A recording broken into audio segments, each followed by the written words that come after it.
Nagmakaawa ang dalaga sa dati niyang ex para magtrabaho dito kahit labandera para may maipakain sa anak nila na ayaw niyang aminin sa lalaki na nagkaanak sila dahil ikakasal na nga ito. Magkabalikan kaya sila? Mrs., wala na po kayong dapat ikabahala, okay na po ang anak niyo. Ang kailangan niyo lang po ngayon ay magpahinga. Make sure lang din na iti-take niya itong mga gamot niya sa tamang oras. Sabi nga ng doktor kay Lyra habang nakayuko ito at nagre-reseta ng gamot. Tumango si Lyra. Salamat po, Dok. Pinaling ni Lyra ang paningin sa anak niyang si Mikay. 4 na taong gulang na nga na nakaupo nga sa gilid ng hospital bed. Yakap-yakap nito ang laruan nitong manika na niregalo ni Lyra nung first birthday pa nga nito gamit ang unang sweldo niya bilang pagiging labandera sa barangay nila. Mama, uuwi na ba tayo? Tanong bigla ni Mikay. Halata sa mukha nitong natatakot ito sa doktor at mga nurses na dumadaan. Yes, iha. Uuwi na kayo pagkatapos nito. Sagot ng doktor sabay abot nga kay Lyra ng reseta. Makinig ka kay mama mo at inumin mo ang gamot mo para hindi na tayo maulit magkita, ha? Napanguso si Mikay. Namimigay ka ng candy pero nanunusok ka naman ng needle. Parehong natawa si Lyra at ang doktor dahil sa sinabi ng bata. Nagpaalam na nga si Lyra bago sila umalis ng ospital para dumaan nga muna sa butika at bumili ng gamot bago dumiretso sa kanyang trabaho. Premature at kulang nga sa buwan si Mikay nung ipinanganak ni Lyra. Kaya lumaki itong lapitin ng sakit. Dagdag pang hindi maganda para sa lumalaking bata ang lugar kung saan sila nakatira ngayon. Sa isang buwan, halos kada linggo na nga lamang bumibisita sa ospital si Lyra dahil kung hindi inaatake ng allergy ang anak. Hihikay naman o kaya lalagnatin. Hiniga si Mikay kaya sila napapuntang ospital. Ang sabi ng doktor ay dahil sa polusyon sa hangin na nalalanghap ng bata kapag sinasama niyang bumiyahe papuntang trabaho. Hindi rin naman kasi pwedeng iwan ni Lyra ang anak sa bahay nila. Bukod sa walang magbabantay, wala siyang tiwala sa mga kapitbahay nila. Habang nakasakay sila sa tricycle, papunta sa trabaho ni Lyra, nakatingin si Mikay sa malaking bahay na last year lang na kompleto ang construction. Mama, look ko ang big ng house. Manghang sabi nga ni Mikay sabay turo sa bahay. May pretty princess kaya sa loob? Napatingin na nga rin sa magarbang bahay si Lyra. Ang alam ni Lyra ay anak ng governor nila ang may-ari ng mansyon na nasa abroad dahil doon nag-aral at nagkatrabaho. Binalik ni Lyra ang paningin kay Mikay sa kamatamis ng ngumiti. Sigurado akong hindi pretty ang princess na nandyan sa loob. Walang mas pretty kaysa sa bibi ko, syempre. Marahang pinisil at pinanggigilan ni Lyra ang bilog at mamula-mulang pisngi ni Mikay. Humagik-gik naman si Mikay. Mas big pa rin ang house ni Tita Eliza. And pretty din si Tita Eliza, binibigyan niya po ako ng foods at sinasamahan maglaro. Hagik-gik ni Mikay. Si Tita Eliza ay ang biyudang kasalukuyang amo ni Lyra kung saan siya naglalabada araw-araw. Bukod sa mas malaki ang binibigay nito sa kanya, binabantayan din nito mismo si Mikay tuwing nagtatrabaho siya at minsan pa nga ito ang nag-aabot ng labada na okay na, tapos na at pwede na ngang idala sa kwarto ng mga amo nila. Wala namang problema sa ginang dahil mag-isa lang nga lamang ito sa buhay at natutuwa ito kay Mikay kapag nandoon sila. Tumawa si Lyra. Oo, tama ka. Pero behave ka lang mamaya sa house ni Tita Eliza para hindi na natin ulit makikita si Monster Doctor. Napanguso si Mikay at niyakap ang manika. Takot ako kay Dr. Monster. Bad siya, tinutusok niya ng needle yung kamay ko po lagi. Mapait na napangiti si Lyra. Hinaplos niya na nga lamang ang ulo ng anak para aluhin ito at para ipaalala sa sarili niyang kailangan niyang magsikap sa buhay para maiahon ang buhay nila mula sa hirap para hindi na nga magtiis ang anak niya. Pagkarating ni na Lyra sa bahay ng among si Eliza, tutok na kaagad siya sa trabaho. Minsan siyang inoferan ng ginang na tumira sa bahay nito pero ayaw ni Lyra dahil baka may sabihin ng mga kamag-anak nito. Lyra, siya nga pala, may sasabihin pala ako sa'yo. Tawag nga ni Tita Eliza kay Lyra habang siya ay nagsasampay ng mga damit. Tulog na yata si Mikay dahil hindi nito kasama ang bata. Ano po yun? Tanong nga kagad ni Lyra at pinunas ang basang mga kamay sa suot niyang apron. Kita mo yung mansyon na nadadaanan niyo pa uwit pa rito? Naghanap daw sila ng mga magiging maid doon dahil uuwi ang may-ari galing abroad. Kasamang fiancé. Last week pa ang hiring nito pero may isa kasing nag-back out kaya naghahanap ngayon ng pwedeng ipalit. Kako, baka pwedeng ikaw na lang. Sabi nga ni Tita Eliza. Humarap nga si Lyra sa ginang. Talaga po? Paano po ang trabaho ko rito sa inyo? Umiling si Tita Eliza. Naku, ayos lang. Hahanap na lang ako ng iba. Ikaw ang nirekomenda ko sa kanila dahil ikaw ang kakilala ko. Malaki ang sweldo kasi doon. Ayaw mo naman kasing tulungan kita financially para kay Mikay. Kaya ito na lang ang ibibigay ko sa'yo. Alam kong mas kailangan mo yon. Napakurap si Lyra. Naku, sigurado po kayo? Ayos lang naman po sa akin kung... Hindi na natapos pa ni Lyra ang sasabihin dahil inangat na nga ng ginang ang kamay. Ayos lang din sa akin, Lyra. Basta bibisitahin niyo pa rin ako ni Mikay rito. Mamimiss kong kalaruang batang yun. Napangiti si Lyra. Kahit hindi niya kadugo ang ginang, tinuring na sila nitong kapamilya. Maraming beses nang natulungan ni Tita Eliza si Lyra. Ito rin ang tumulong kay Lyra sa pagbabayad ng hospital bills nung kapapanganak niya lang kay Mikay. Sige na, umuwi na kayo ng maaga ni Mikay. Bukas daw kailangan mo nang pumasok sa mansyon para makita kayo ng mayordoma at ng may-ari mismo ng bahay. Dagdag pa nga ni Tita Eliza.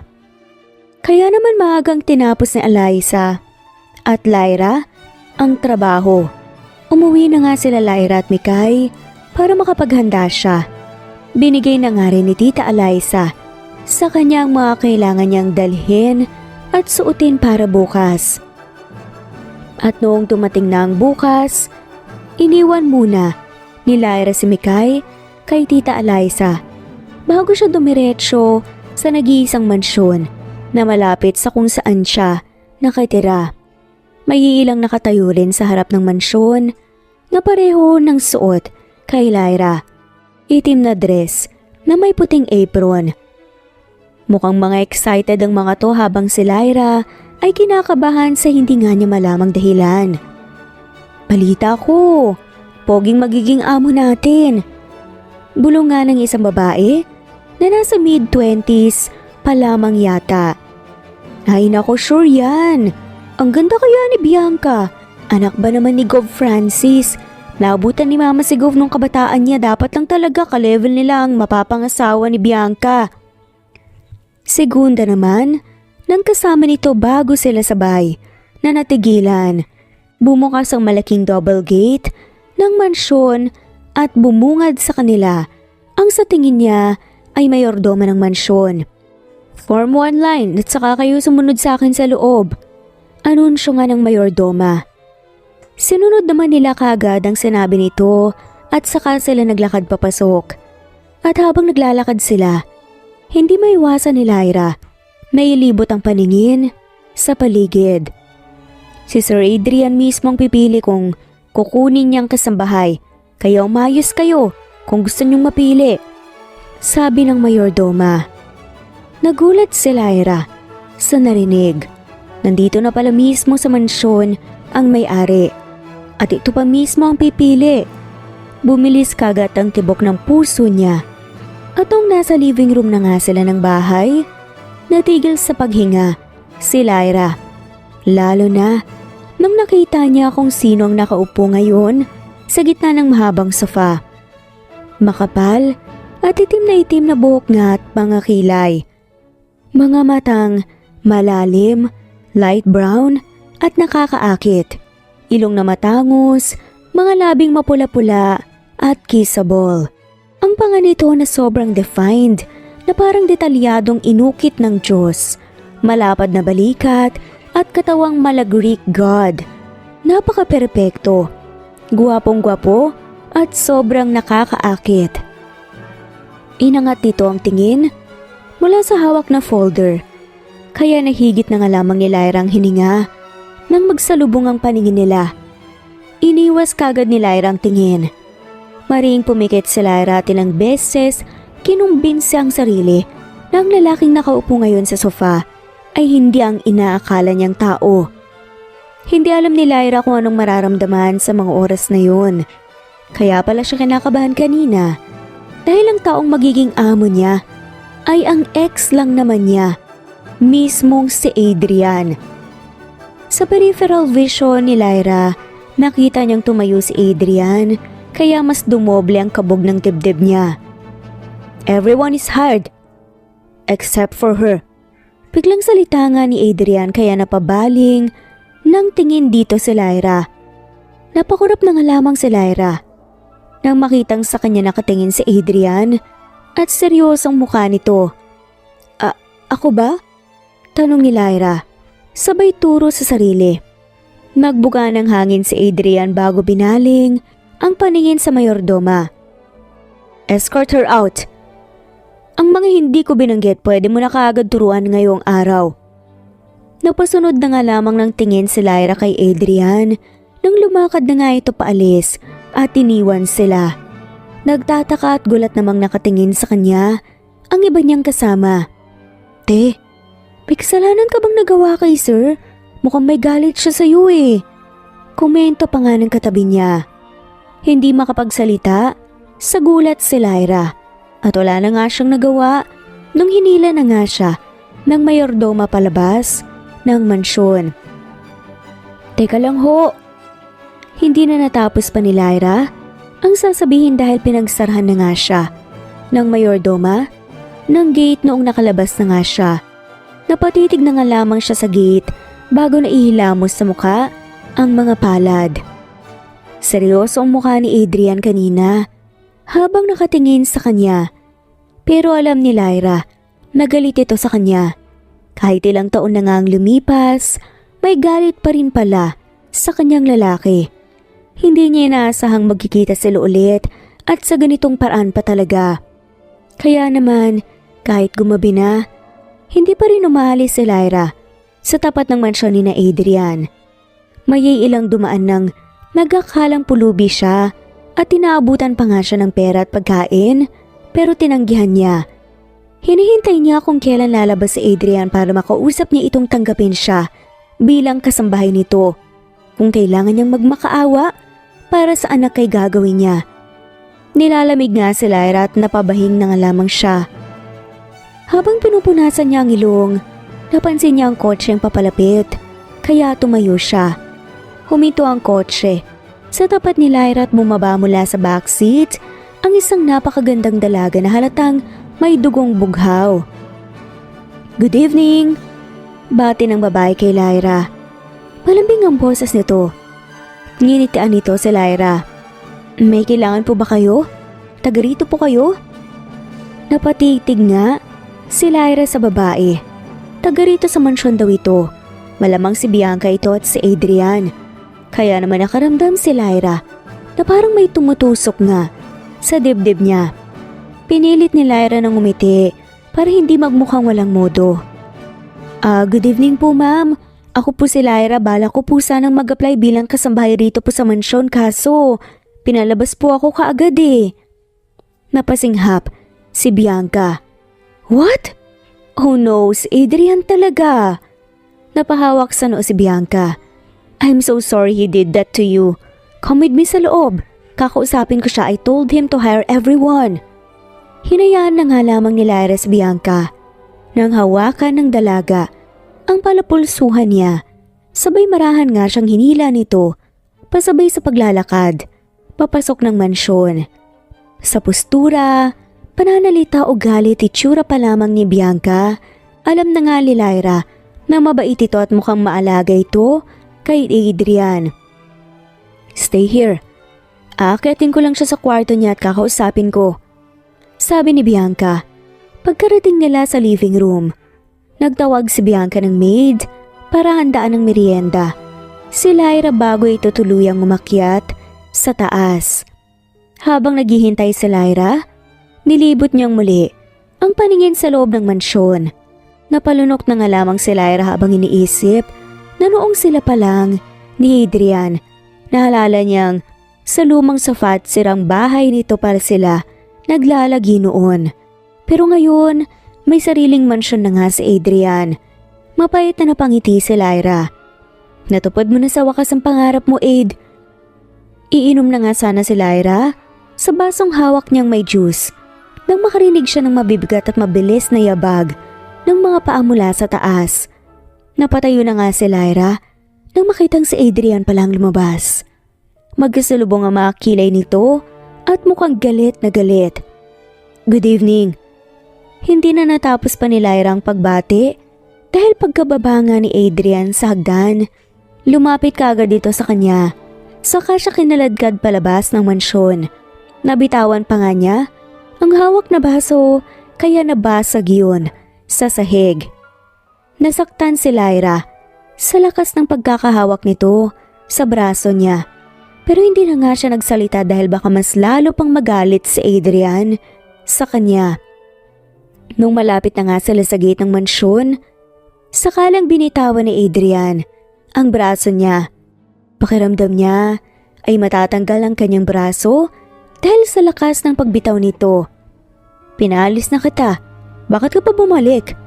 Malalim at mariin nga ang boses na tanong nito. Napatras si Lyra. "Gusto ko lang ng trabaho." "E di sana sa iba ka maghanap. Hindi nga kita tatanggapin dito." Putol nga ni Adrian sa kanya. "Adrian, please." Humakbang si Lyra papalapit. "Kailangan ko lang talaga ng trabahong to. Kahit bilang labandera na lang para hindi mo ako makita araw-araw basta tanggapin mo lang ako." Tumalim ang titig nga nito sa kanya. "Give me one good reason para tanggapin kita." "Dahil para may maipakain ako kay Mikay, sa anak natin." Ang lumabas sa utak ni Lyra at muntikan na nga niyang masabi pero mabuti na nga lamang at napigilan niya ang sarili. Napayo ko na nga lamang si Lyra. "Gagamitin mo pa ang fiancé ko." Sarkastikong tumawa nga si Adrian. "Akala ko ba ayaw mo nang makita ang mukha ko? Kaya nga hindi ka pumunta nung araw na aalis na ako papuntang US kahit nagmakaawa ko sa iyo, hindi ba?" Mariing napapikit si Lyra. Gusto niyang magpaliwanag pero wala na nga rin namang silbi ang paliwanag niya dahil matagal na nga yun. At ikakasal na nga si Adrian kay Bianca.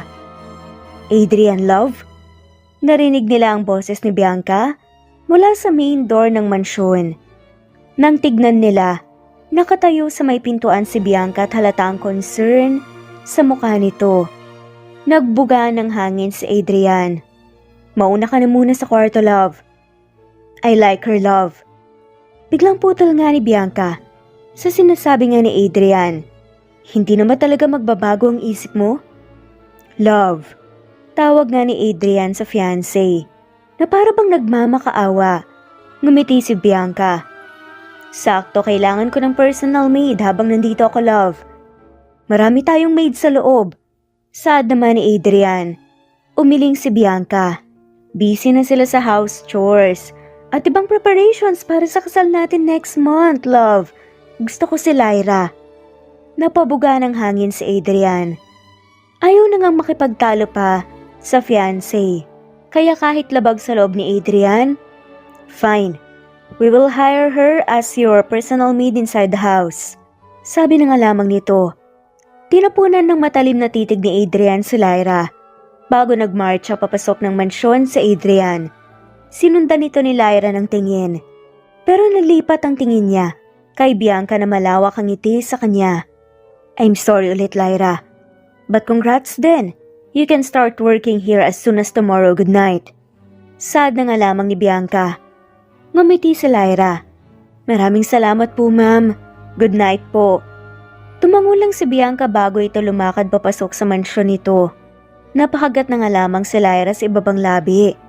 Hindi niya inaasahang magiging maid siya ng ex niya, na ama para talaga ni Mikay. Pero kahit nandito na nga si Adrian, wala siyang balak na ipaalam dito na may anak sila. Kaya kahit hindi siya komportable, magtatrabaho pa rin siya sa mansyon para may ipambuhay nga sa anak niya. Kinabukasan maagang pumasok nga sa mansyon si Lyra. Gusto pa nga sanang sumama ni Mikay nung nalaman nga nitong sa mansyon siya magtatrabaho. Pero mabuti na lang at madaling pakiusapan ng anak at naiwan niya ulit ito kay Tita Eliza. Nasa kusina sila ngayon habang sinasabihan ng mayordoma kung ano ang mga dapat gawin at hindi dapat. Habang nandito sa mansyon, inassign din sila kung saan sila magtatrabaho at dahil magiging personal maid nga ni Bianca si Lyra, naiwan si Lyra sa kusina dahil maraming bili ng mayordoma. Kumpara kay Sir Adrian, hindi morning person si Ma'am Bianca, kaya ang first meal niya sa umaga 10:00 na. Huwag mo siyang bigyan ng kanin kapag umaga. Nagkakape siya pero dapat may creamer at asukal. Sunod-sunod nga na bili ng mayordoma. Tango lang naman ang tango si Lyra habang nililista niya. Sa utak ang lahat ng lumalabas nga sa bibig ng mayordoma. At noong natapos na ito, saka nagluto si Lyra ng kakainin ni Bianca. Tapos nang prituhin ni Lyra ang bacon at ang toast. Kaya kumuha nga siya ng itlog sa ref. Bibiyakin niya na nga sana nang biglang may nagsalita mula sa likuran niya. Allergic si Bianca sa eggs. Mariing sabi nga ng boses ng isang lalaki mula sa likuran ni Lyra na siguradong si Adrian. Kaya napaigtad na nga lamang siya sa sobrang gulat. Nilingon ni Lyra si Adrian. Po? Napatitig si Lyra kay Adrian, naka-corporate suit ito at fresh na fresh, mukhang pupunta ito sa trabaho. Napabuga ng hangin si Adrian. Huwag mong ibigay kay Bianca ang itlog. Allergic siya dyan. Hindi ba sinabi sa'yo ng mayordoma? O hindi ka nakikinig? Napakurap si Lyra. Pero paborito mo ang itlog, hindi ba? Malasado na sunny side up na, saka bubudbura ng pepper kapag luto na. Nagsalubong ang mga kilay ni Adrian at tinapunan nga ng matalim na tingin si Lyra. Kinutusan naman ni Lyra ang sarili sa utak niya dahil kusang lumabas nga sa bibig niya ang mga yun. What makes you think I still eat what I ate before? Parang may ibang pinapahiwatig na tanong ni Adrian. Na para bang sinasabi nito na marami na ngang nagbago ngayon. Nakagat ni Lyra ang labi niya. I'm sorry sir. Hindi na po mauulit, hindi ko sinasadya. Dapat lang. Mariin at tipid nga na sabi ni Adrian bago nagmarcha palabas ng mansyon. Napabuga na nga lamang ng hangin si Lyra at napakamot sa ulo. Noon kasi nasanay nga siyang nilulutuan si Adrian palagi. Akala niya nakalimutan na ng utak at katawan niya ang lahat tungkol kay Adrian. May naiwan pa rin pala. Binalik na nga lamang ni Lyra ang itlog sa ref at inayos na nga ang pagluluto. Nilagay niya lahat sa iisang tray ang mga pagkain bago umakyat papunta sa kwarto ni Bianca. Ma'am, breakfast po! Katok nga ni Lyra sa pinto. Walang sumagot kaya sinubukan nga ni Lyra na pihitin ang doorknob at noong bumukas ang pinto kusa na nga siyang pumasok sa loob. Bumungad kaagad kay Lyra ang mabango at babae na amoy ng kwarto ni Bianca. Puti lang ang mga pader nito pero may mga Polaroids na nakasabit. Lumapit si Lyra sa pader at tinignan ng mga pictures. May mga picture na mag-isa lang si Bianca pero meron namang kasama ang pamilya, pero mas marami nga ang kasama nito ay si Adrian. Napako ang paningin ni Lyra sa picture kung saan parehong nakangiti sina Bianca at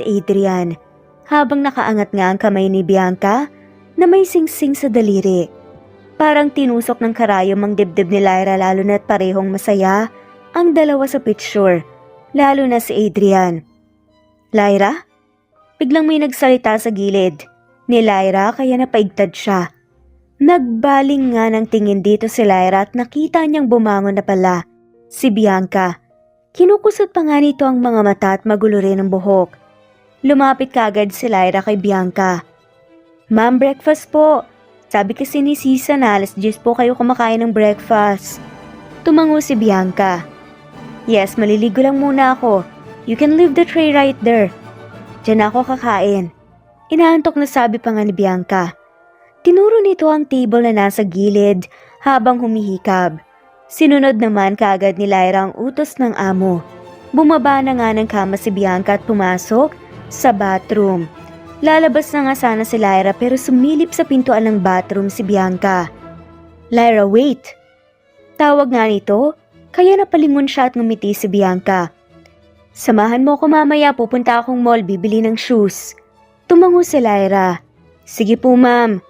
Sa kabilang dako nasa opisina nga si Adrian, tapos na nga siya sa trabaho niya at lunch break na. Pero ang utak niya ay naiwan pa rin sa mansyon nila. He can't believe na nagkita ulit sila ni Lyra pagkalipas ng ilang taon. Pagkatapos nitong durugin ang kanyang puso, nagpakita ulit ito na para bang walang nangyari at nagmakaawa pang gawing maid sa bahay nila. Kung hindi nga lang pinilit nga ng kanyang fiancé ay hindi niya talaga kukunin si Lyra. Ang daming nagbago sa itsura ni Lyra.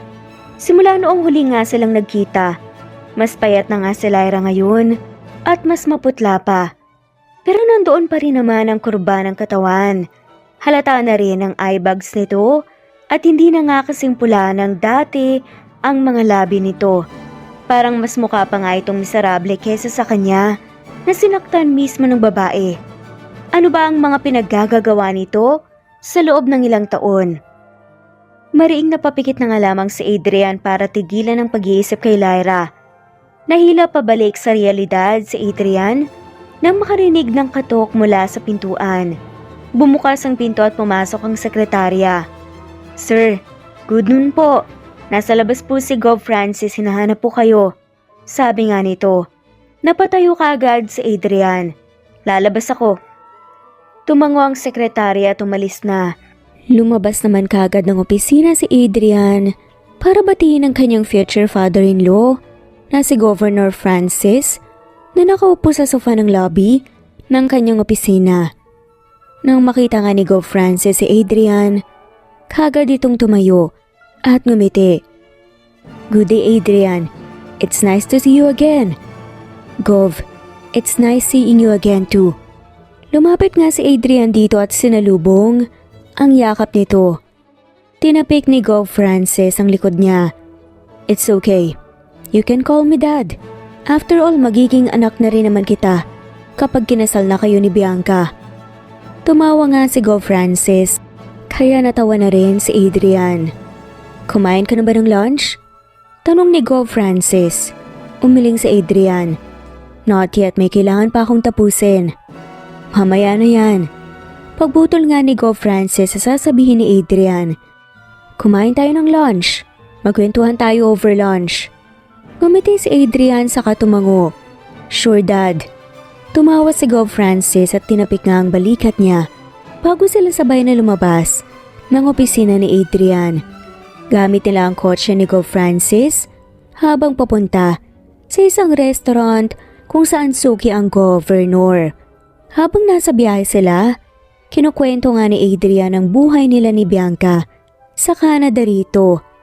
Noong nakarating na nga sila sa resto, kabababa lang ni Adrian ng kotse nang makita niya ang isang batang babae na may bitbit na manika. Naka-pink ito na dress at naka-twin pigtails ang buhok. Hindi niya maalis ang mga mata sa bata dahil familiar sa kanya ang itsura nga nito. Nilibot ng bata ang paningin sa paligid bago nagsalubong ang mga kilay nito. Napakurap si Adrian dahil pati nga pagkunot ng noon nito, familiar. May lumapit na ginang sa bata at may inabot na ice cream. Narinig niya ang boses ng bata na sumigaw ng wow at noong umiti ito napaiwas na nga lamang ng tingin si Adrian. Sabay iling. Imposible. Bulungan ni Adrian. Adrian? Biglang tawag ni Go Francis sa kanya kaya napabaling na nga lamang siya ng tingin sa matanda. Are you okay? Tumango lang si Adrian sabay ngiti.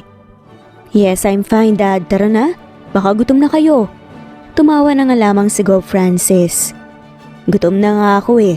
Excited na akong kumain. Sabay na nga silang lumakad papasok ng restaurant. At habang naglalakad sila, nilingon ni Adrian ang direksyon ng bata. Nakasakay na nga ito ng tricycle kasama ang ginang at nakaalis na pala. Sa kabilang dako, nasa mall na nga sina Lyra at Bianca. Nakabuntot lang si Lyra kay Bianca habang seryosong namimili ng sapatos sa mamahaling brand, si Bianca. Mag-iisang oras na nga sila sa loob ng mall pero wala pa ring nahahanap na sapatos si Bianca. Importante raw na makahanap si Bianca ng magandang sapatos dahil isusuot niya sa mismong kasal nila ni Adrian. Importante sa akin ang sapatos, sabi ni Bianca habang pinapadaan ng daliri sa nakahilerang mga sapatos. Dahil nakilala ko si Adrian dahil sa sapatos ko. Tumawa si Bianca. Paanong? Dahil sa sapatos niyo po? Tanong naman ni Lyra. Medyo nakakahiya pero panimula nga ni Bianca. Nagmamadali ako noon dahil malilate lang ako sa klase.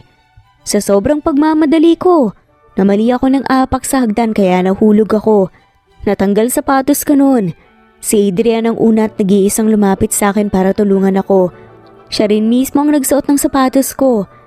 Feeling ko nga noon, ako si Cinderella at nahanap ko si Prince Charming ko.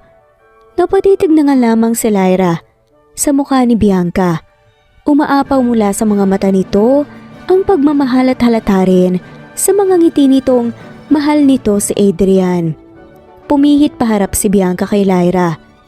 Ikaw Lyra, pwede mo bang ikwento ang tungkol sa first love mo? Napakurap si Lyra. Kung first love niya baka masisante nga siya dahil pareho nga silang dalawa ng first love. Ang kaibahan lang, hindi maganda ang huling pag-uusap nilang dalawa ng first love niya. Na dahilan kaya hanggang ngayon, galit pa rin ito sa kanya. Umiling na nga lamang si Lyra. Naku, wala ako niyan mami. Tumawa si Bianca. May sasabihin pang sana ito, pero dumating na ang sales lady na may bitbit ng sapatos ni Bianca na naka-shopping bag na. May iba pang bibilhin si Bianca, kaya umalis na nga kagad sila sa store na yon at nagpunta sa iba. Tigli-5 shopping bag sa magkabilang kamay ang bitbit ni Lyra nung umuwi na nga sila ni Bianca. Kakapasok lang nila sa mansyon at nasa living room na nga sila nang makatanggap si Lyra ng tawag mula kay Tita Eliza. Hello tita? Sagot ni Lyra sa tawag habang nilalapag sa sofa ang bitbit na bags. Lyra, it's me Kai. Natataranta at paiyak na sabi ng ginang kaya natigilan si Lyra at naalarma.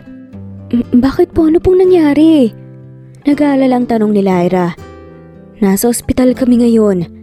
Hindi ko alam na. Hindi na nga natapos ni Lyra at Tita Eliza ang pag-uusap dahil mabilis na naibabangan ni Lyra ang tawag. Binitawan niya lahat ng bags at walang sabi-sabing tumakbo palabas ng mansyon. Kung gaano kabilis ang kabog ng dibdib niya, ganun din ang bilis ng paghakbang niya palabas.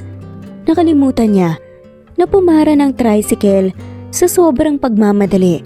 Ang nasa utak niya lang ay kailangan nga niyang pumunta kaagad sa ospital. Natigil lang sa pagtakbo si Lyra nang may kotseng sumalubong sa kanya. Bumaba ang driver ng kotse na si Adrian pala at saka tinapunan ng matalim na tingin si Lyra. Gusto mo bang mamatay? Sermon pa nga ni Adrian. Humakbang si Lyra papalapit kay Adrian. Tulungan mo ako. Sa ospital. Kailangan kong pumunta ng ospital ngayon din. Medyo utal-utal pa nga na saad ng babae. Nagsalubong naman ang kilay ni Adrian. What? Ano namang gagawin mo doon? Si Mikay. Kailangan ako ni Mikay. Mabilis na sabi ni Lyra. Nababahala na nga rin si Adrian. Dahil sa pagiging taranta ni Lyra, kaya naman pumayag na nga si Adrian na ihatid papuntang ospital si Lyra. Habang nasa biyahe sila, hindi mapakali si Lyra at umiiyak na. Gusto sanang magtanong ni Adrian kung anong mangyari at kung sino. Si Mikay, kaso galit nga pala siya dapat kay Lyra. Pagkarating nga nila ng ospital, bumaba kaagad si Lyra at mabilis na tumakbo papasok. Sumunod naman kaagad si Adrian dahil gusto niyang malaman kung sino si Mikay at bakit alalang-alala si Lyra dito. Dumiretso si Lyra sa emergency room at inis-isa ang mga bed para hanapin si Mikay. Nakita ni Lyra si Tita Eliza na nakatayo sa tapat ng pinakadulong bed kaya mabilis nga siyang lumapit dito. Tita Eliza! Tawag nga ni Lyra. Sa ginang kaya napabaling ito ng tingin sa kanya. Ano pong nangyari? Nagsimulang humagulgol ang ginang. Lyra, I'm sorry. Hindi ko alam na may mani sa ice cream na binili ko sa kanya kanina. Iyak nga ni Tita Eliza. Kumapit sa braso niya si Tita Eliza na papikit na nga lamang. Allergic sa mani si Mikay. Na-trigger din ito ang asthma ng bata. Nangimulat ni Lyra ang mga mata. Dumampi kagad ang tingin niya sa anak. Na nakahiga ngayon sa kama at may oxygen mask na suot. Kalahating dilat ang mga mata ni Mikay at masyadong ubos ang energy nito para bumangon pero nakapagsalita pa nga. Mama! Halos pabulong na sambit ni Mikay. Mabilis na lumapit si Lyra sa kama at tumupo sa tabi ng anak. Hinawakan niya ang malamig na kamay ni Mikay, saka dinampi sa pisngi niya. I'm sorry, prinsesa ko, sabi ni Lyra, habang tumutulo pa rin ang luha. Mahinang umiling si Mikay. Okay lang ako, Mama. Hindi din po kasalanan ni Tita Eliza. Hindi niya po alam na bawal po sa akin ng peanuts. Huwag ka na pong magalit sa kanya. Nakagat na nga lamang ni Lyra ang labet sa katumango. Hinalikan niya ang kamay ng anak habang paulit-ulit na nagsusori. Mananatili pa sila sa ospital dahil i-check pa ng doktor si Mikay. At habang naghihintay sila, nasa tapat lang sila ng cashier dahil ayaw ni Lyra na mawala sa paningin niya si Mikay. Nasa tabi niya si Adrian habang si Tita Eliza lumabas nga muna para bumili ng maiinom. So may anak ka? Tanong bigla ni Adrian. Nagbaling ng tingin si Lyra kay Adrian. Salamat sa paghatid mo sa akin dito, sir. Hindi ba kayo busy? Baka may appointment pa kayo. Inanggulo ni Adrian ang ulo. Sagutin mo muna ang tanong ko. Napabuga ng hangin si Lyra. Oo, anak ko si Mikay. Ilang taon na siya? Sunod na tanong pa nga kaagad nito. 4. Sagot niya naman. Ilang segundong natahimik si Adrian bago ito nagtanong ulit. Sino nga ma? Napapikit na nga lamang si Lyra. Lyra, sino nga ma? Pagulit nga ni Adrian sa tanong pero mas diniina ng bawat salita. Patay na siya. Simpleng sagot ni Lyra. Seaman, nalunod ang barkong minamaneho niya.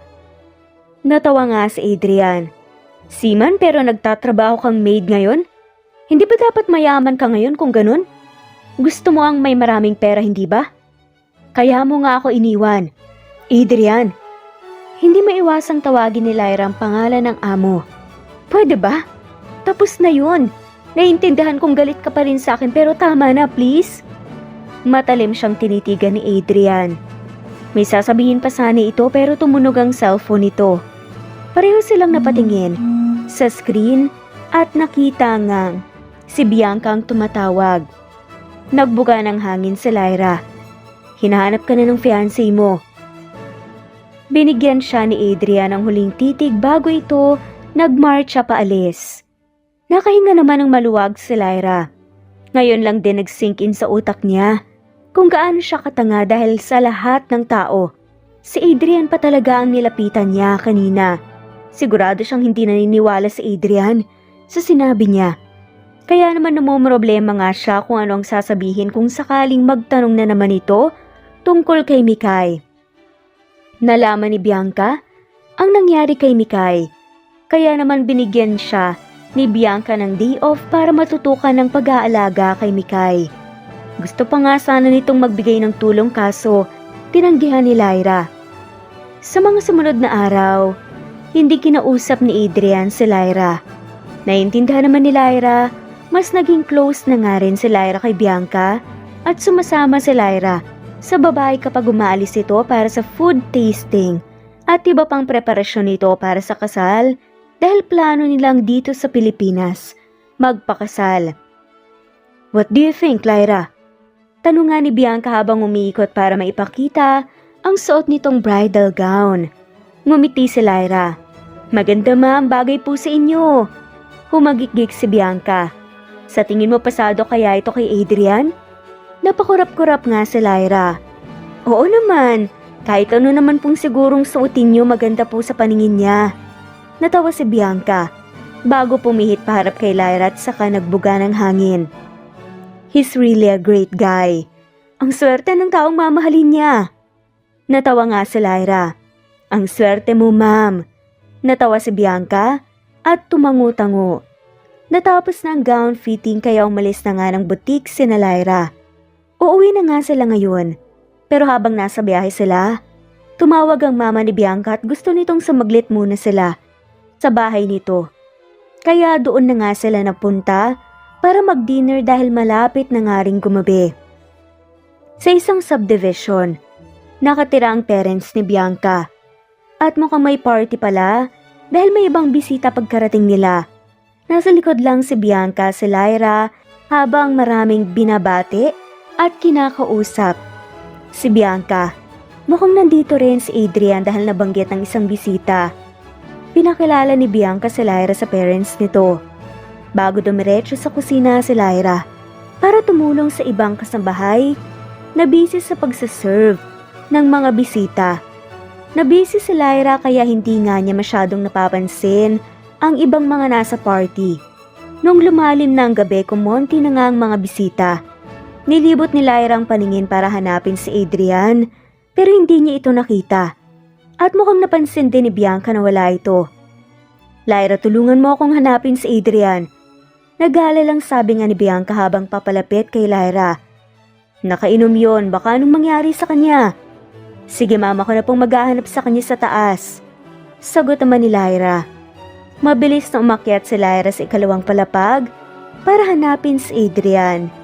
Medyo mabilis ngang lumawak ang buong bahay at maraming rooms, kaya natatagalan siya sa paghahanap. Sir Adrian? Pagtawag ni Lyra sa binata habang isa-isang kinakotok nga ang mga pinto at binubuksan.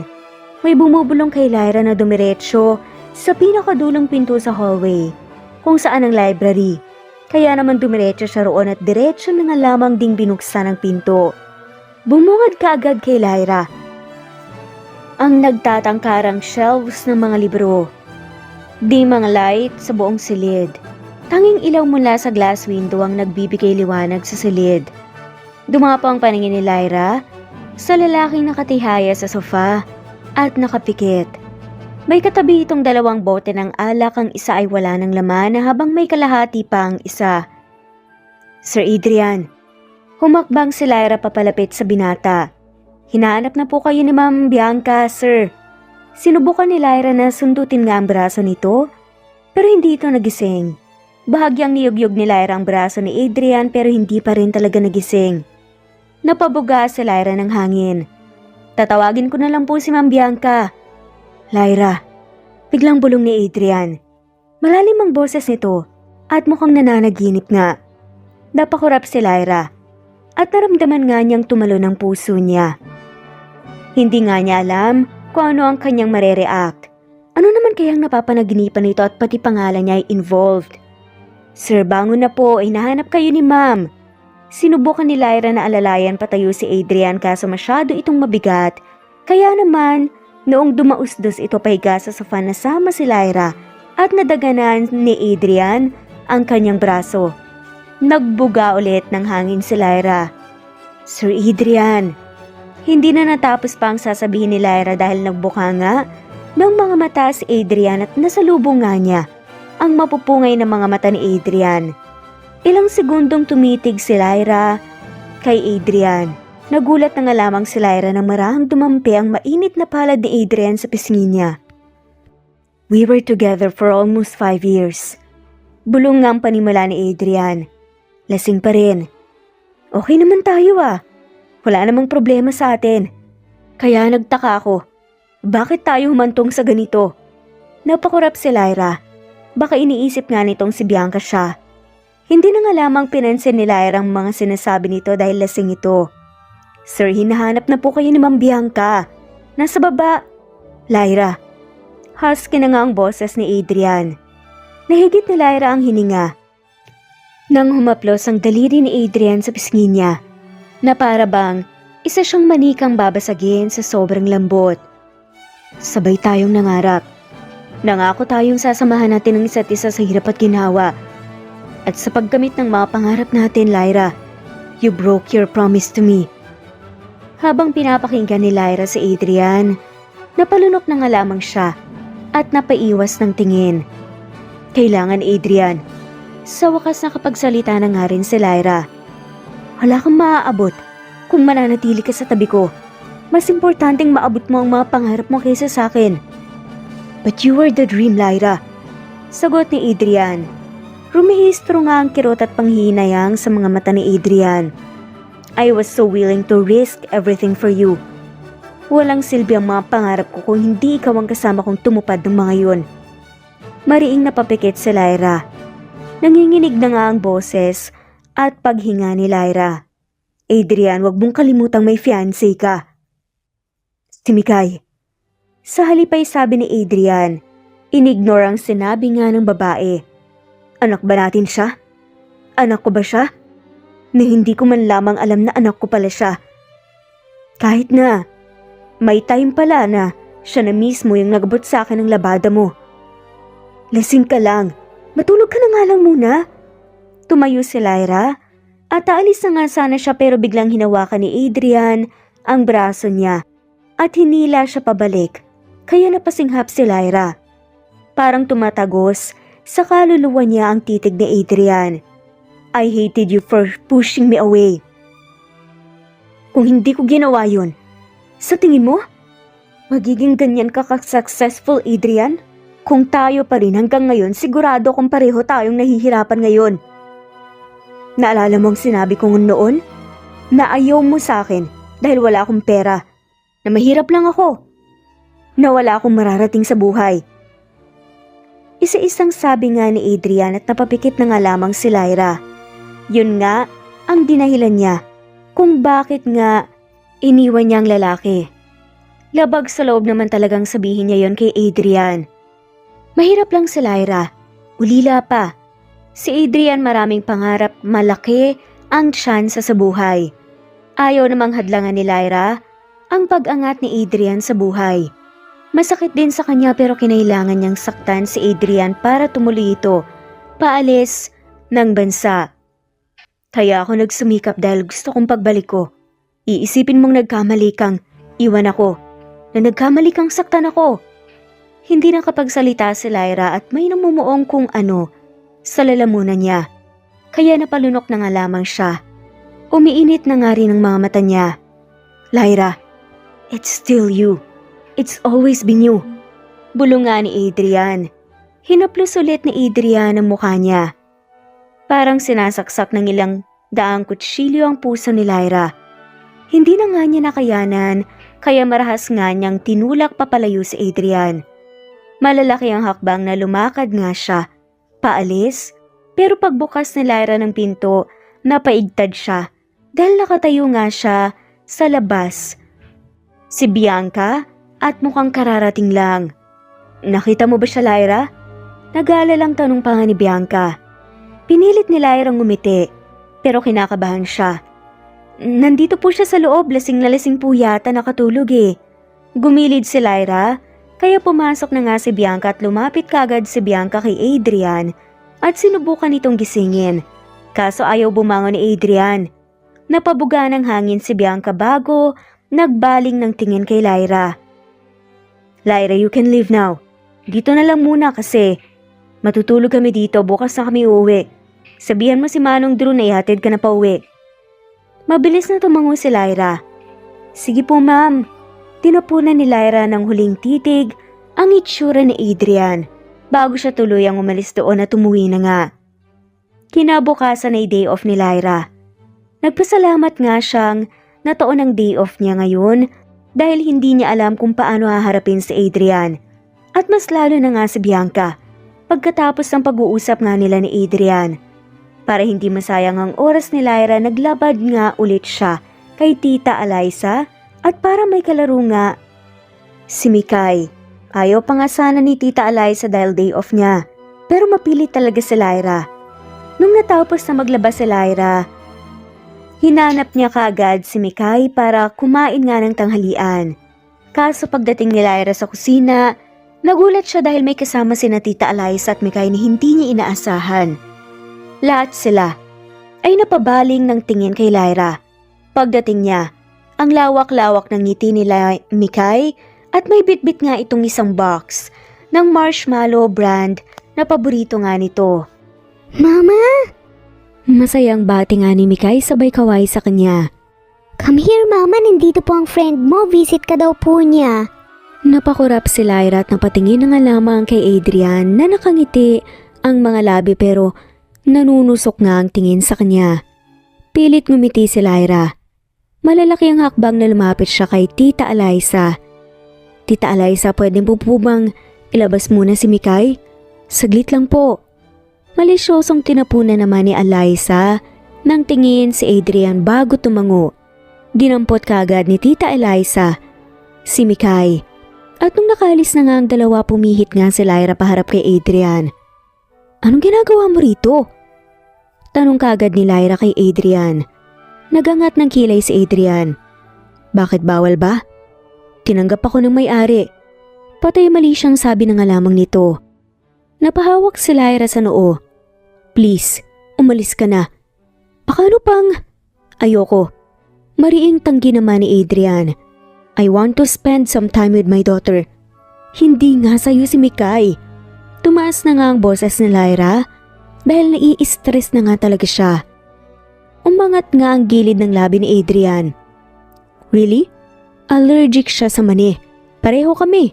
Mahilig din siya sa malasadong itlog pati sa vanilla na flavor. You know I can prove you wrong with just one call. Alam mong malakas ang kutob ko at palaging tama ang hinala ko. Kaya wag ka nang umangal pa, Lyra. Napakurap na nga lamang si Lyra nang biglang lumakad si Adrian papalapit sa kanya. Nagsisimula ng kumalabog ang puso ni Lyra dahil sa lalim nga ng titig ni Adrian sa kanya. Kaya unti-unting napaatras. Napasinghap si Lyra nang tumama ang puwetan niya sa lababo. Tinukod naman ni Adrian ang mga kamay sa magkabilang gilid ni Lyra para wala ngang kawala. Nahigit ni Lyra ang hininga nang mas nilapit pa nga ni Adrian ang mukha sa kanya. Lasing ako kagabi pero hindi ko nakakalimutan ang mga pinag-usapan natin. Bulong ni Adrian. Bumaba pa nga ang mga mata nito sa labi niya nang ilang segundo bago binalik sa mga mata niya. Napalunok si Lyra. Adrian. Umangat ang gilid nga ng labi ni Adrian bago ito matras, papalayo. Don't worry, nandito ako para kay Mikay lang. Tahimik na sinundan nga ni Lyra ng tingin ang papalayong bulto ni Adrian. Napapikit na nga lamang si Lyra at napahilot sa noo. Malaking problema ang kakaharapin niya. Panigurado kapag nalaman nga ito ni Bianca. Lumabas si Lyra at nakita niya sa front yard na naglalaro ng habul-habulan sina Mikay at Adrian. Tumatawa naman si Tita Eliza na nakaupo nga sa may bubong habang nanonood sa kanila. Napatitig si Lyra sa masayang mukha ng anak bago nalipat nga sa kanya kay Adrian. Nakagat na nga lamang ni Lyra ang iba pang labi. Dahil may anggulo nga, nakamukhang kamukha talaga ni Adrian, si Mikay. Kahit pa nga kay Lyra, naman talaga ang itsura ni Mikay. Hinuli ni Adrian si Mikay at sakay inangat. Umalingaw-ngaw ang hagikik ng bata at marahang tawa ni Adrian. Sa loob-loob ni Lyra, parang hinahaplos ng mainit na kamay ang puso niya. Isang view na to sa mga pinapangarap ni Lyra na makita. Tinuro ni Mikay si Lyra kaya kaagad nang initian nga ni Lyra ang anak. Nalipat nga ang paningin niya kay Adrian na nakatitig din sa kanya. Ang ngiti nito ay abot nga sa mga mata nito at iniwas na nga lamang ni Lyra ang tingin. Maghahanda lang ako ng tanghalian. Paalam nga ni Lyra bago mabilis na lumakad papuntang kusina para magluto na nang makakain. Hinuhugasan na nga ni Lyra ang mga sangkap nang biglang dumating si Tita Eliza at tumabi sa kanya. Tama bang hinala ko sa kung sino ang taong yun, Lyra? Tanong nga ng ginang. Nagbuga ng hangin si Lyra. Tita, mas maayos naman na makilala na ni Mikay ang ama niya pero Lyra. Humarap sa kanya si Tita Eliza. Fiancé ng anak ni Govion, di ba? Wala naman akong planong makipagbalikan sa kanya, tita. Sagot ni Lyra. Hindi ko gawain ang manira ng relasyon ng iba. Mukhang hindi kayo pareho ng opinyon ng lalaking yun, Lyra. Sabi nga ni Tita Eliza. Kaya napatingin nga si Lyra sa ginang. Hindi na ulit nagsalita pa si Tita Eliza at nagpatuloy na nga lamang sa paglilinis ng lulutuan. Napailing na lamang si Lyra bago rin tinuloy ang ginagawa. Buong araw ay kasama nila si Adrian. Kahit na pinapaalis nga ito ni Lyra, ayaw patinag nga ng binata. Minsan may tumatawag sa cellphone nito pero ayaw namang sagutin. Napagod kakalaro si Mikay at nakatulog agad. Pagkatapos maghapunan kaya sa bahay ni Tita Eliza muna sila magpapalipas ng gabi. At kasama pa rin nila si Adrian na nakatayo ngayon sa gilid ng kama habang kinukumutan si Lyra. At si Mikay at inaayos din sa kama. Pwede ka nang umuwi. Malamig nga na saad nga ni Lyra kay Adrian. She's your carbon copy. Pag-iba nga ni Adrian sa usapan. Tumawa ito bigla. Natupad pala ang sinabi kong gagawa tayo ng mini Lyra. Matalim na tinapunan nga ni Lyra ng tingin si Adrian kaya natigil ito sa pagtawa pero nandoon pa rin ang nangaasar ng ngiti nga nito. Kung ayaw mong umalis, sige, ako na lang ang uuwi sa amin. Tumayo si Lyra at lumakad nga paalis. Pero bago nga niya, mahila pa bukas ang pinto, hinawakan ni Adrian ang braso niya at hinila siya paharap dito. Napakurap si Lyra. Nang isinandal nga siya ni Adrian sa nakasaradong pinto at dumukwang nga ito papalapit sa kanya. Anong ginagawa mo? Natatarantang tanong ni Lyra. You think hahayaan kitang itulak ulit ako palayo? Ngayon pang alam kong may Mikay pala tayo? Bulong ni Adrian. Adrian, nahihibang ka na ba? May fiancé ka. Sinubukang itulak nga ni Lyra si Adrian papalayo pero hinuli lang ng lalaki ang kamay niya. Plano mo bang gawin akong kabit? Hindi ka magiging kabit. Sagot ni Adrian. Anak ng governor si Bianca. Pipiliin mo talaga siyang iwan para sa isang kagaya ko? Tumigil ka, Adrian. Bakit? Ano ba ang tingin mo sa sarili mo, Lyra? Na hindi ka karapat-dapat sa akin dahil tingin mo mababa kang uri ng tao? Mas lumapit si Adrian sa kanya. Nahigit ni Lyra ang hininga. I'm not breaking my promise. Nasasamahan ka sa hirap, Lyra. Wala akong pakialam. Kaya ko namang magsikap para sa atin kung pera ang inaalala mo. Unti-unting nilapit ni Adrian ang mukha nito kay Lyra. Hindi sumusunod ang katawan ni Lyra sa gusto ng utak niya. Nanatili nga siyang nakatitig kay Adrian habang lumalapit ito. Pero nung ilang metro na nga lamang ang layo ng labi niya, nagawa pa ni Lyra. Naiiwas ang muka. Napapikit na nga lamang si Lyra nang maramdaman ang ilong ni Adrian na dumampi sa pisngi niya. At ang mainit nga nitong hininga na tumatama sa balat niya. Hindi tama tong ginagawa mo, Adrian. Bulong ni Lyra. Hindi nagsalita si Adrian. Narinig ni Lyra na bumukas nga ang pinto. Gumilid si Adrian bago diretsyong lumabas at sinarado ulit ang pinto. Napasandal na nga lamang si Lyra sa pinto at nagpadausdos, pababa. Naihilamos niya ang mga palad sa muka. Sa loob-loob ni Lyra, alam niyang may tinago nga na nararamdaman kay Adrian kaya nababahala siya. At natatakot kung magpapatuloy si Adrian sa ginagawa nito. Dahil baka bumigay nga siya. At mas lalala pa nga ang sitwasyon nila. Kinabukasan, pumasok si Lyra sa trabaho na parang wala lang. Sinusubukan niyang maging normal habang kasama si Bianca at Adrian na namimili ng gagawing singsing sa darating na kasal ng dalawa. Nasa likuran lang nila si Lyra, nakabuntot. This one looks pretty. Malambot nga ang boses na sabi nga ni Bianca habang tinuturo ang singsing na nasa loob ng glass shelf. Do you think it will match my gown? Nagangat ng tingin si Bianca kay Adrian. Tumingin naman pabalik si Adrian kay Bianca bago tumango. Anything will suit you. Tipid na sagot nga ni Adrian. Excited nung humarap nga si Bianca sa sales lady. Napaiwas na lang ng tingin si Lyra. Ang sabi ni Adrian, wala na itong planong pakawalan si Lyra lalo pat may anak sila. Muntikan pa siyang halikan nito kagabi. Lahat ng yon, pero plano pa rin pala nitong ituloy ang kasal nila ni Bianca. Isa talagang malaking hayop si Adrian. Hindi umiimik si Lyra kung hindi kakausapin ni Bianca noong bumabiyahe na sila pa uwi. Hindi naman pinapansin ni Lyra si Adrian kahit napapansin niyang panay ang sulyap ni Adrian sa kanya. Pagkarating nila sa mansyon, hinanda kaagad ni Lyra ang bathroom para makaligo na si Bianca. Habang naglalagay ng nakatuping bathrobe si Lyra sa ibabaw ng kama ni Bianca, biglang pumasok na may bitbit na 2 bote ng wine si Bianca. Lyra, do you drink? Tanong pa nga ni Bianca. Napakurap si Lyra. Kapag may okasyon lang po. Great, my wedding will be in 2 weeks. Treat this moment as a celebration. Inangat ni Bianca ang 2 bote bago tumakbo papalapit sa kanya. Tinabutan siya ng wine glass. Saka binuhusan ng wine. Bottoms up! Hindi po ba muna kayo maliligo? Tanong ni Lyra. Mamaya na. Tumawa pa nga si Bianca. Let's have some fun muna. Cheers! Hindi talaga umiinom si Lyra.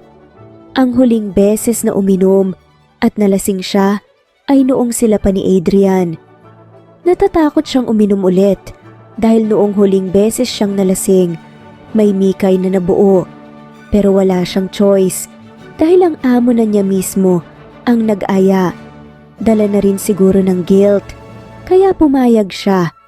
Naubos nilang 2 ang mga boteng dinala ni Bianca. Nadagdagan pa nga, kaya ika-4 na itong iniinom nila ngayon. Kung ano-ano lang ang pinag-uusapan nilang 2 habang umiinom. Nahihilo na si Lyra at nanghihina na siya dahil mababa lang ang alcohol tolerance niya. Ma'am, CR lang po ako saglit. Paalam ni Lyra sabay tayo. Nakatihaya sa kama si Bianca at mukhang lasing na rin dahil hagikik ng hagikik. Inangat lang nito ang kamay na naka-thumbs up kaya lumabas na ng kwarto si Lyra para mag-CR sa common na CR sa dulo ng hallway. Nahihilo na talaga si Lyra kaya napasandal siya sa pader habang naglalakad. Ni hindi niya alam kung tama pa ba ang dinadaanan niya. Nasusuka na si Lyra kaya ang unang pintong nahawakan niya ay binuksan niya na at saka siya pumasok. Akala niya bubungad sa kanya ay inidoro pero natigilan siya nang ang bumungad sa kanya ay si Adrian na topless at tanging tuwalya lang ang nakabalot sa bewang. Mukhang katatapos lang nito maligo. Napakurap si Lyra. Sorry, akala ko ito ang CR. Hindi na nga natapos ni Lyra ang sasabihin dahil naduduwal na siya. You're drunk? Lumakad pa palapit sa kanya si Adrian. Bakit ka umiinom? Alam mong lightweight ka. Hindi na nakaangal si Lyra nang alalayan siya ni Adrian papuntang bathroom sa kwarto nito. Noong nakita ni Lyra ang inidoro, biglang pumilipit ang tiyan niya. Kaya naman lumuhod na siya sa harap ng inidoro at sinuka lahat ng kinain niya ngayong araw, pati ang nakain niya kahapon. Hinahagod ni Adrian ang likod niya habang nanghihina na siya, kakasuka. Noong natapos siya, napayakap na lang siya sa inidoro. "Stand up. I will wash your face for you." Alok ni Adrian, sabay marahang angat sa kaniya, papunta sa sink.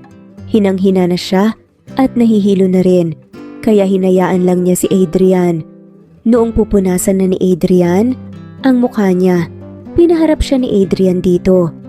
Habang dinadampi ni Adrian ang tuwalya sa mukha niya, napatitig na lang si Lyra sa bagong ligo na mukha ni Adrian. "Ilang taon nang lumipas, ang pogi mo pa rin." Karal-kalang boses nga na saad nga ni Lyra. Natigilan si Adrian at napatitig kay Lyra.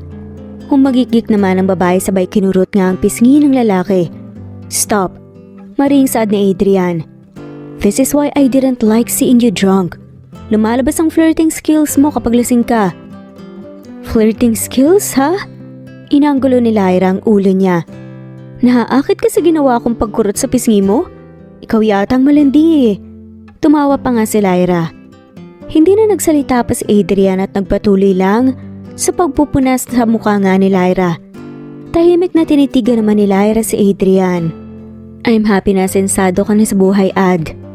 Worth it naman pala ang pagbiyak ko sa puso nating dalawa 5 years ago. Wala akong ibang hanggang gustong mangyari kundi ang makita kang umangat sa buhay. Kahit pa hanggang ngayon, masakit pa rin sa akin ang ginawa ko sa'yo." Natigilan si Adrian. Binaba ni Adrian ang hawak na tuwalya. "Do you still love me?" Tanong na nga lamang nito. Napayuko si Lyra. "Masaya ako para sa'yo." Hinawakan ni Adrian ang baba ni Lyra sa kainangatang mukha ng babae. "Do you still love me?" Mariing pag-uulit nga ni Adrian sa tanong niya. Napalunok si Lyra. "Importante pa ba yun? Ikakasal ka na, Adrian." Isang salita lang ang sagot sa tanong ko, Lyra. Tinukod nga ni Adrian ang magkabilang kamay sa bawat gilid nga ni Lyra. "Mahal mo pa ba ako?" Ilang segundong natahimik si Lyra. Tinatansya ang sasabihin. "Mahal pa rin." Maiksing saad nga nito. Walang sabi-sabing inatake ni Adrian ang labi ni Lyra. Napapikit na lang si Lyra nang maramdaman ang paggalaw ng labi ni Adrian. Puno ng pananabik at init ang bawat dampi ng mga labi nito sa kanya. Napasinghap si Lyra nang hawakan ni Adrian ang magkabilang bewang niya. Inangat siya at pinaupo sa ibabaw ng lababo bago inatake ulit ang mga labi niyang namumula na dahil sa intensidad ng mga halik nito. Napahawak na lang si Lyra sa balikat ni Adrian habang ginagantihan ang mga halik nito. Lumabas ang halinghing sa bibig ni Lyra nang kagatin ni Adrian ang ibabang labi niya bago ito lumayo sa kaniya para habulin ang hininga ng isa't isa.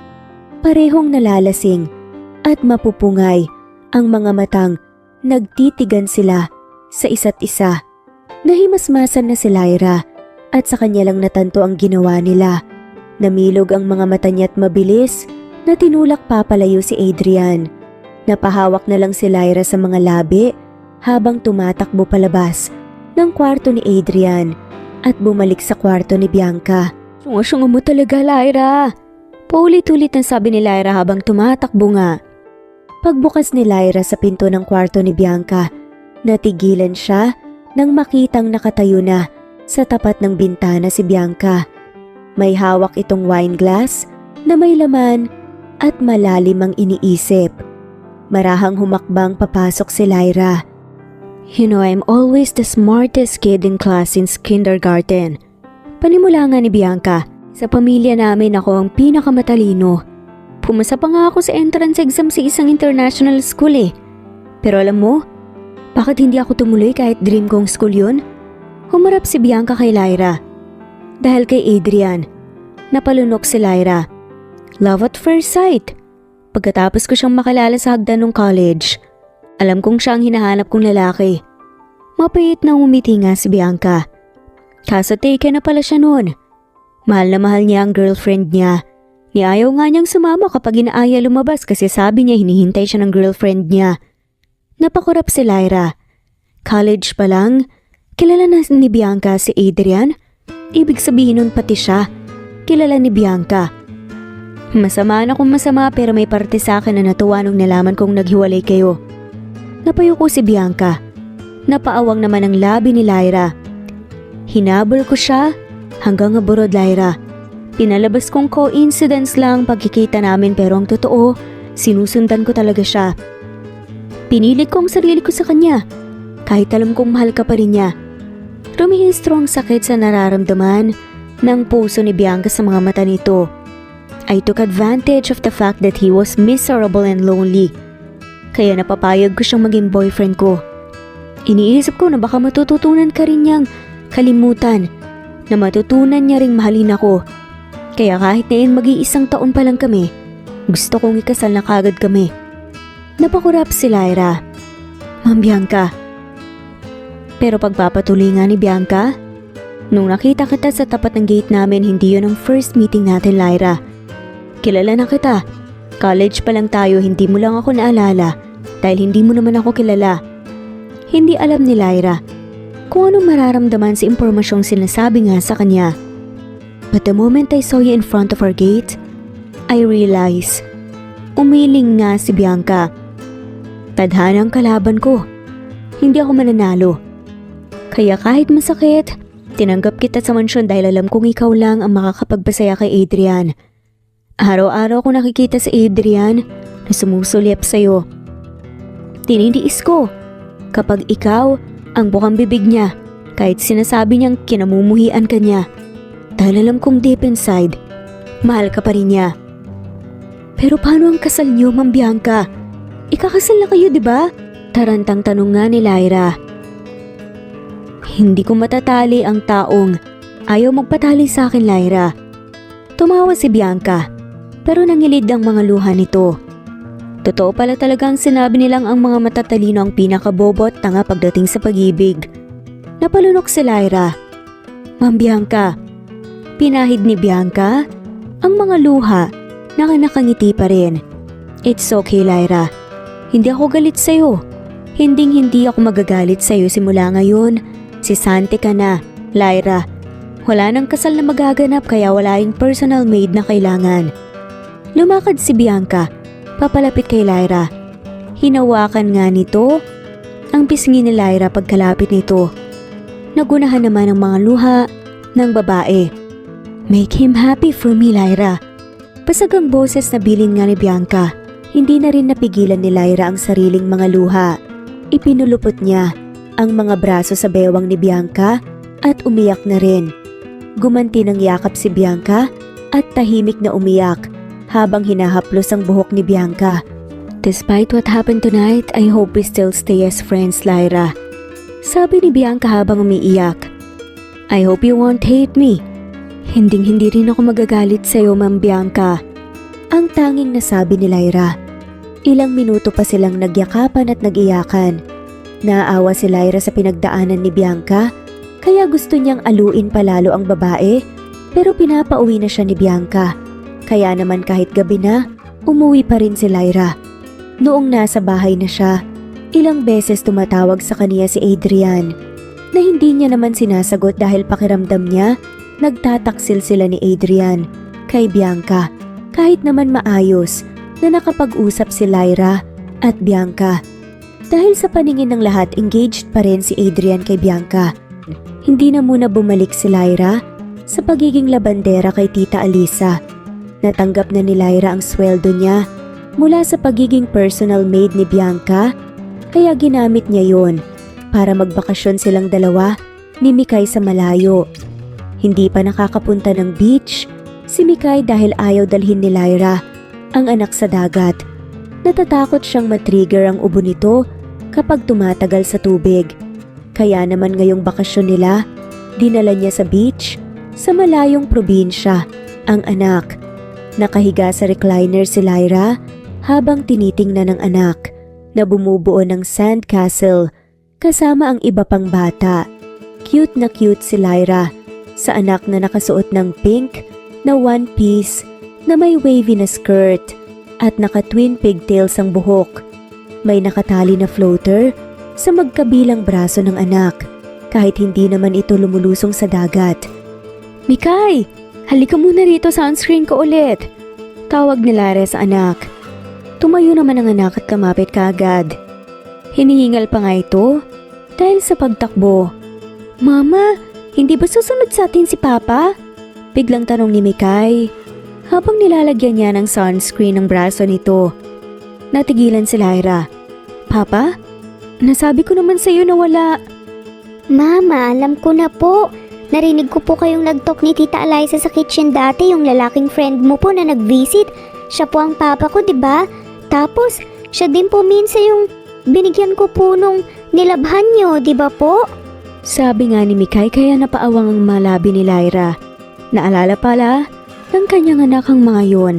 Pati na nga rin nung minsang inutusan nga niya itong magdala ng labada sa lalaki. Napatitig na nga lamang si Lyra sa anak. Kahit kamukha niya si Mikay, namana naman ito ang utak ni Adrian. Nakagat na nga lamang ni Lyra ang ibabang labi. Hindi siya susunod sa atin, prinsesa ko. Nagpatuloy si Lyra sa paglalagay ng sunscreen sa braso ni Mikay. May work siya at hindi niya tayo love. Sinong may sabi? Biglang may nagsalita sa likuran ni Lyra kaya napaigtad nga siya sa sobrang gulat. Nilingon ni Lyra ang nagsalita at napaawang na nga lamang ang mga labi niya nang makita si Adrian na nakaputing sando at Hawaiian shorts. Naka-sunglasses pa nga ito. Anong ginagawa mo rito? Natatarantang tanong ni Lyra. Hinahanap ako ng anak natin kaya dapat lang na pumunta ako, di ba? Sagot nga nito sabay tanggal ng sunglasses. Mapagbintang na tinapunan ni Lyra ng tingin ng anak. Na nagkibit balikat na nga lamang. Napahawak nga si Lyra sa noo. Dito ka lang muna. Kakausapin ko lang ang friend ko ha. Bilin nga ni Lyra sa anak. Ngumiti si Mikay. Baby brother po ang gusto ko. Napasinghap si Lyra sa sinabi ng anak. Mikay, saan mo yan natutunan? May tumikim sa likuran ni Mikay kaya napaangat ng tingin si Lyra roon. Tita Eliza? Naka one piece na swimsuit ang ginang at may fedora hat pa ito. Pakiramdam ni Lyra ay pinagtaksilan siya dahil si Tita Eliza ang kausap niya tungkol sa bakasyon nilang ito at nandito ito ngayon kasama si Adrian. Ako nang magbabantay kay Mikay. Alok ng ginang at marahang hinilang ang anak papalapit. Kausapin mo muna ang friend mo. Malisyosong sabi nito. May sasabihin pa sana si Lyra. Pero hinawakan na nga ni Adrian ang kamay niya at hinila na nga siya paalis. Anong ginagawa mo rito? Tanong ni Lyra habang hinihila nga siya ni Adrian kung saan. Halos 2 linggo kitang hinahanap dahil gusto kitang kausapin. Sagot ni Adrian. Bakit? Tanong naman ni Lyra. Bianca broke off our engagement.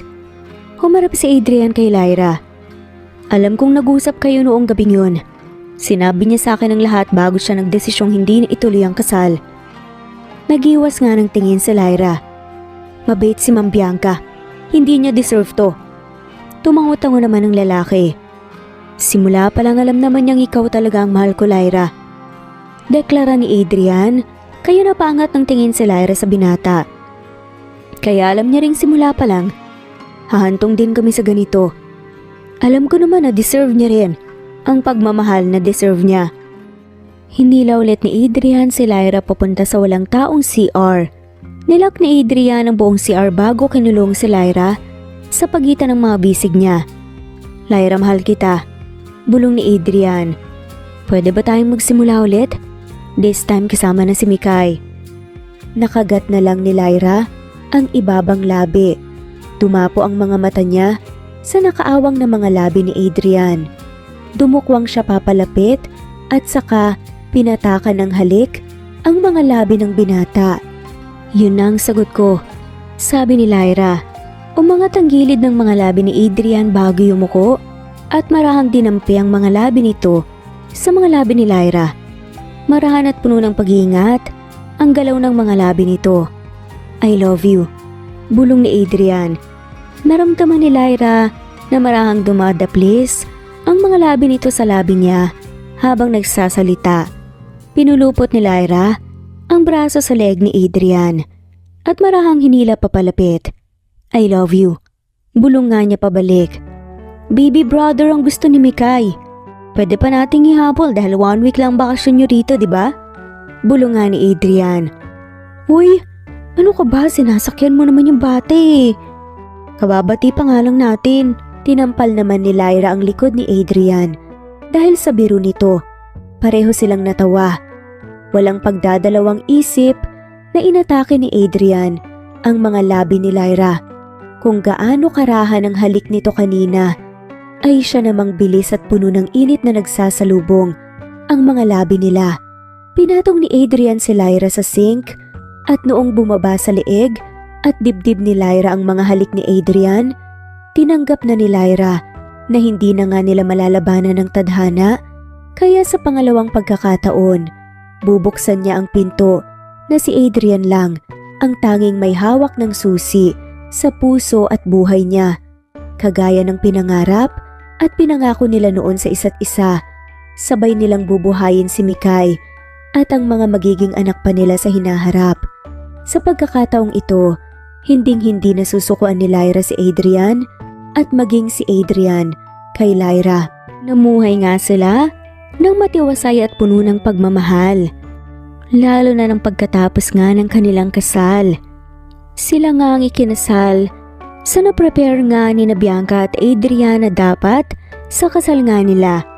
Pero dahil sila ang nagmamahalan, sila pa rin ang pinaglapit ng tadhana. At dito na nga po nagtatapos ang kwentong pagmamahalan nila Lyra at Adrian. Maraming salamat po sa lahat na mawalang sawang sumusubaybay at shoutout po sa mga sumusunod. Not Green Fox, Carmelita Mendoza, Marilyn Babula, Berry, Liliano Bebe, Presbyteros Rose, Medel Talon, Jane, Lani Pardillo, Marlene Kayanan, Leonisa Azotes, D. Marie Ramos, Araceli, Lilio Saria, Miras Channel, Raquel Epe, Gina Tutor, Jane, Hartley, Sunshine Sotalbo, Maricel Cabigon, Merlin Baroza, Gina Marayo, Merlin Rodel Obejero, Hans, Cecilia Comoda, Taha ni Vlog, Merlin, Kuya Atok, Maria Merly Brogada, Marilu Cabantac, Filipina, Eileen, Mercedita San Jose, Lovina Galang, Lilian, Teresita de Jesus, Monina Aviles, Yula Pedrona, Romana Gorospe, Rosemary Vasquez, Marley Lazaraga, Leonisa Azotes, Jocelyn Tancinco, Estelita Mahia, Ding Lege, Marisa de los Reyes Arroyo, Leia Paul Vinar, Steve the Music, Rain, Presbyteros Rose, Ostonalito, Alexa Ani, Matea Estrera, Agustina, Onaba Kogin, Jessica Vargas, Celine, Merlilin Baroza, Annie Hoson, Elimana Lili, Mercy Villantes, Eli Evangelista Anderson, Eli Bitasolo of Italy, Ann Mariano, Fredelisa de Guzman, Carmencita Falcon, Merlin Bravo, Cecilia Ramos, Evangeline Zamora, Edralina Gatchoan, Marites Nitura, Agustina Niceto, Marian, Ann Aliflor, Lili Roda Barcial, Alma Ebdao, Minda Tandok, Flores, Melinda Sano, Pelma Mora, Juliet Panlilio, Edna, LV, Delia, Fenavares, Sally Lariano, London Villas, Danica Selga, Lani Pardillo, Teresita Schmid, Charlie, Nora Bell Evans, Roger, Lloyd Dasalon, Bella, Nelly Ortiz, Mary Rose Carillo Jesusa, Enday Samante, Enday Lebra, Yolanda Tejida, Honey Villasenor, Tessie, Marichan, Ann Mariano, Wilma Guzman, Gabrielio, Liu, Maria Rica Natividad, Melanie Juan, Anita Hernando, Teresita Arevalo, Raquel Magno, Carmencita Falcon, Flordet, Nat Greenfax, Luz Templo Nuevo, Teresita Schmid, Flor Cabrera, Virginia Salazar, Luz Templo Nuevo, Leia, Madeline Tagle, Wilma Villafuerte, Isaac Ablon,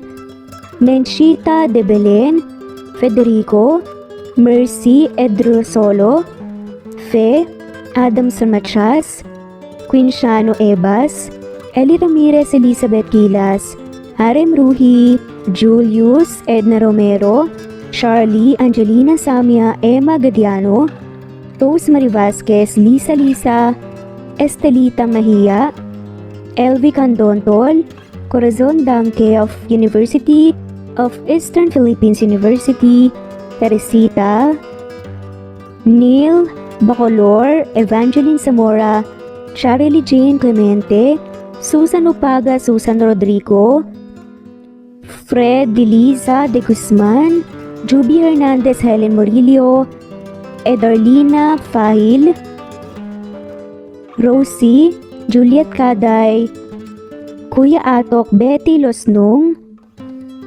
Crescent, Susana, Tessie, Rumbawa, Lovina Galang, Aida Jurado, Emily Kinlog, Mirna Hamero, Liz Berito, Gabrielio, Juan Spotify, Imelda Fortes of Columbus City, Larry Malapaya, Dance, Remy's Life Official, Ellie Evangelist Anderson, Choi, Ree, Jasmine Baya, Jerowina Aquino, Emeguba, Marilyn Babula, Shane Villarmino, Beth Sardina, Gabriel, Nino Regidor, Mel Abrogar, Rosemary Vasquez at shoutout na rin po sa lahat ng mga walang sawang sumusubaybay. Maraming salamat po. Veronica Briseño, Violeta Murillo, Teresita, Teresa Bulie, Christine Flores, Nesbeth Anaban, Flor Salvalion, Kuwait, Raquel Labay, Kuya Atok, Lani Pardillo, Eva Violeta, Presbyteres Rose, Amy Regalado, Teresita, Res Cavilla Havana, Precious, Lilian Nobebe, Eli Evangelista Anderson, Marziel Arcillas, Rosemary Palaganas, Rose Martinito, Dean Liege, Alexa Gomez, Jomira Bueno, Amy Fenavares, Irma Emma, Lali Emralino, Tortillas Gaming, Matea Estrera, Anali Flor, Rosemary Tinito, Rosemary Palaganas, Excelsis Tagala, Emily Kinlog, Rosemary, MM, Penning Escal, Neri Cabangon, Lucia Baldo, Rosemary Vasquez, Londono Villas, Faye, Rosemary, Angelo, Vicky Adlaon, Mercy Villantes, Rezeline Unday, Allen, Ace, Nino Regidor, Jeyo Cadtec, Escapades Matilda, Irma Valerio, Agustina Aniceto, Cecilia Alvior, Naitan Canada, Lily Roda Barcial, Eli Ramirez, Doris Day Pangan, Lynn Lee of Macau, Reyes, Rebecca Tezuka, Noel Macero, Rizalina Credo, Mitchie Karch, Romel Carion, Juliet Panlilio, Lynn, Merlilyn Zenny Marion, Wenoni Anya Lucas from Bacolod City, Merlina Aparata, Annalyn Nantes, Flordet, Lorena Utod, Faye, Anita Fernando, Rochan Rodriguez, at shoutout na rin po sa lahat ng mga walang sawang sumusubaybay. Maraming salamat po.